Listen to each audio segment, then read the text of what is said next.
Hi, good morning. My name is Dhanunjaya Lakkireddy. I'm the Executive Medical Director at the Kansas City Heart Rhythm Institute in Kansas City.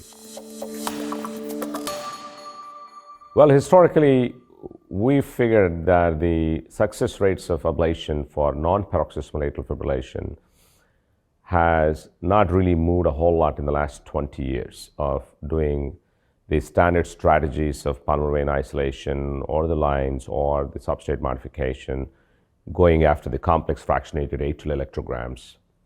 Last 15 years of work that has been done by several predecessors as well as our group, we found that the left atrial appendage could be an important contributor for arrhythmia because of the volume effect that it creates, and so there is more tissue for the perpetuation of arrhythmias.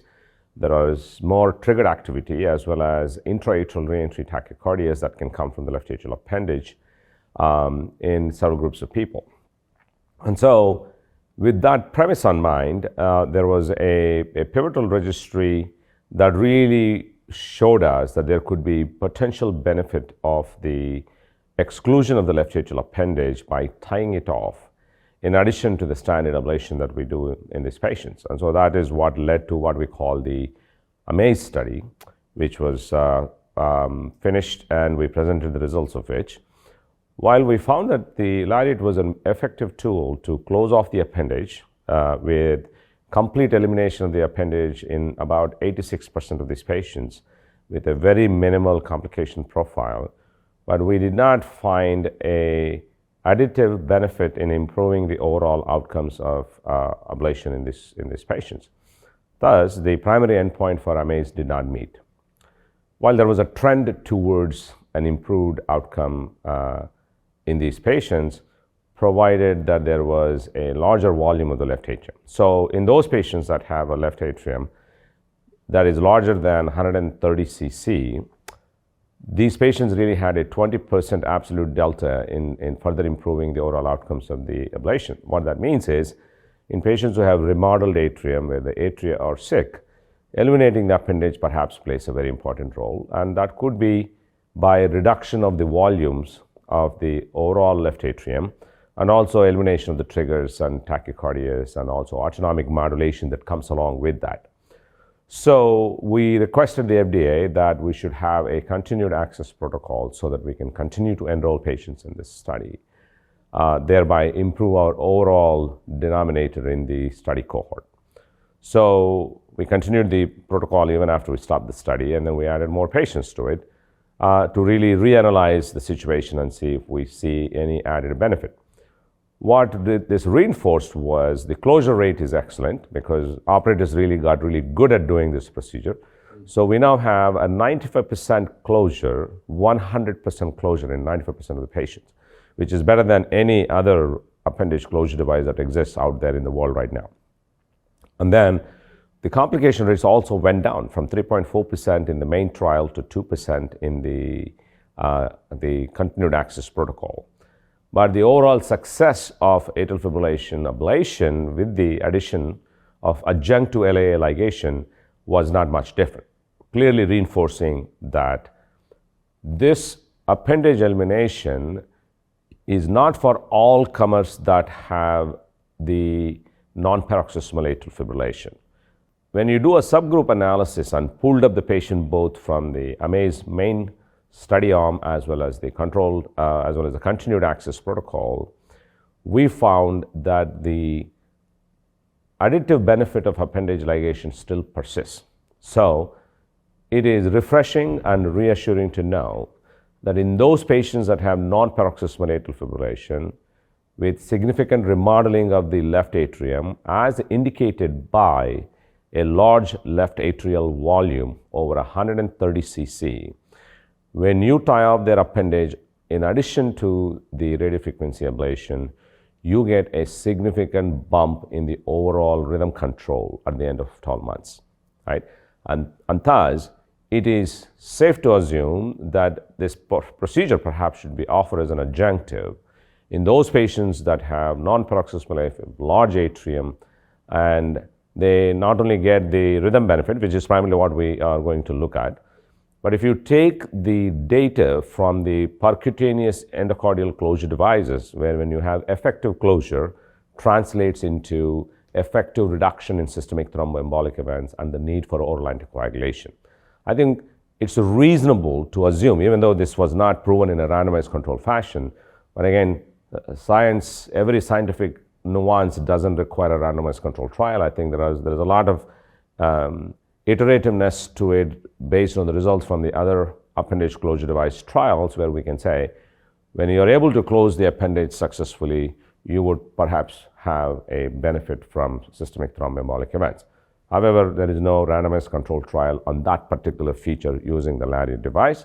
That's something that could be done, or this is something that I think one has to keep in mind. So how does this really impact clinical care going forwards?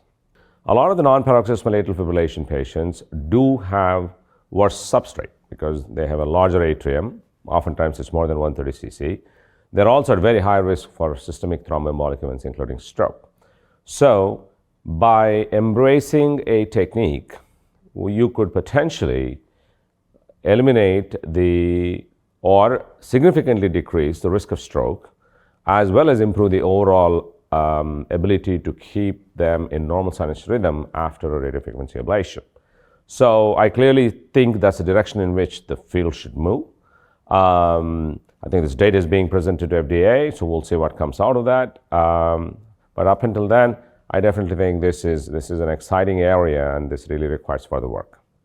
You can question that, oh, this really needs to be studied further in a further randomized controlled fashion, or, I mean, doing these type of clinical trials is exhausting, and they're very resource intense. And so I think the data that comes from subgroup analysis should be given some credence. And so I personally believe that a device that has been in the market for more than 14 years and has a fantastic track record and a significant improvement in the safety profile of using this particular device, I really believe that there should be a specific indication in patients with large left atria with non-paroxysmal atrial fibrillation.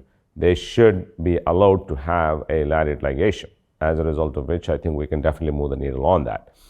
And then whether one should consider doing a stroke study using the LARIAT I think is up for grabs, because that's conceptually, this is not something that we haven't done yet, right? So if there is a way we can actually do a stroke study comparing the LARIAT against the prevailing devices in the market, like the Watchman Flex or the aMAZE device, I think that would be a great way to really reestablish the role of this particular device, not just in arrhythmia, but also on the stroke front, which I think is a major area that's currently being studied. So what are some of the challenges that we have in the clinical research space? Again, large randomized clinical trials are expensive. One has to be cognizant about the incremental additive value that disruptive technologies actually bring to the table.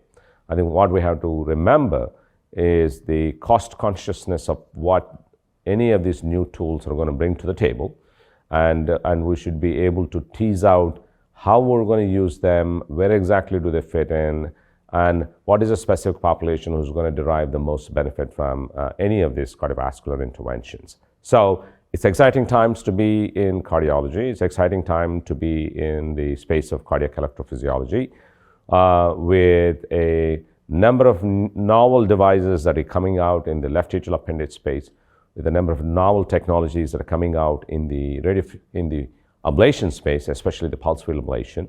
I think it's very exciting times. I would describe this as a major sandstorm in a way, where you have a plethora of devices that are out there.